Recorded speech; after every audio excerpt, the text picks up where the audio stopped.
কিশোরগঞ্জে এক নাবালিকা শিশুকে চকলেটের লোভ দেখিয়ে বাথরুমে নিয়ে ধর্ষণের চেষ্টা ও শ্লীলতাহানির অভিযোগ উঠেছে মোহাম্মদ মতিন মিয়া ওরফে ফুল মিয়া নামে এক বৃদ্ধের বিরুদ্ধে। এই ঘটনায় গত 15 এপ্রিল ভুক্তভোগীর পরিবার কিশোরগঞ্জ সদর মডেল থানায় একটি ধর্ষণ চেষ্টার মামলা দায়ের করেছেন। মামলার এজাহার ও স্থানীয় সূত্রে জানা যায়, কিশোরগঞ্জ সদর উপজেলার 1400 গোবজিনারায় বড়কালের পার নয়াবাড়ি এলাকার বাসিন্দা ফুল মিয়া পাশের বাড়ির 2য় শ্রেণী পড়ুয়া এক শিশুকে দীর্ঘদিন ধরে বিভিন্নভাবে প্রলুব্ধ করার চেষ্টা করে আসছিল। গত 9 এপ্রিল বিকেলে শিশুটি বাড়ির সামনে খেলাধুলা করার সময় তাকে ডেকে নিয়ে নিজ বাড়ির পরিত্যক্ত বাথরুমে নিয়ে যায় ওই ব্যক্তি। সেখানে তিনি শিশুটিকে জোরপূর্বক শরীরে কাপড় চোপড় করলে ধর্ষণের চেষ্টা করেন।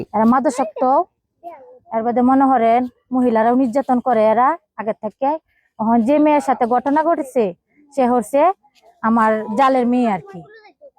সে আয়া বলছে আমার কাছে যে কাকি একটা কথা বলবো, আমাকে বলো।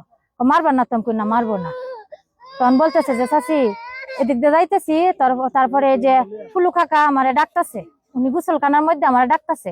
গেছি পরে দেয়া সে আমার শরীরে হাত দিছে, আমার পায়জামা খুলে লাইছে। তখন আমি করতেছি যে কাকা তুমি এটা কি করতেছো, এসব কইরো না, আম্মা আব্বা বকবো, আমার ছাড়ো। তারপরেও ছাড়ে না ছাড়লেও সেটা জুড়াজুড়ি করতেছে। তারপরে মেয়েরা বলছে যে দেখো তুমি মজা পাইবা, তোমার আব্বু আম্মু এসব করছে দেখিয়া তুমি হইছো, নাহলে তুমি হইছো কোথায় থাইকা। শরীরে কি ফুল দিছে যে শরীরে জামা কাপড় ধরে টানতেছে। সেরি কথা কোন আমরা বাইতো এটা কেউ করে না, কয়টা করে তোমারই দেখবা ভালো লাগবে, এটা কুলো সবকিছু না কুলস তাহলে তোর গলা টিপতে দিতে তোরা মারে না। তখন বাথরুমের মধ্যে সেরিও কিছু করতেছে। পর এই বাড়ির আরেকটা মেয়ে মরিয়ম করে নাম, এরা বলছে না এই মরিয়ম। পরে যখন হেরে ছাড়ে না ছাড়লে পরে মরিয়মের মারে খুঁজে করলে আম্মা এমন এমন ব্যাপার। পরে মরিয়মের মা এমনকি আরেক মহিলা সাথে নিয়ে না জানার বাম ধরিয়া এরা যাইতাছে।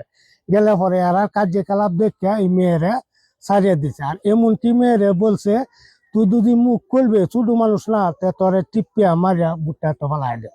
আগে থেকেই অনলাম্বর বদমাই এইসব বাড়ি মহিলারা মুক্ত যায় না কারোতে। এই বাড়ির মানুষে এরা দাফা মুহাদে সব ফাই সময় রাখে। এরা বাড়ির মানুষের কঠিন বিচার করে না, যদি আগে করতে শুদ্ধ হলো না।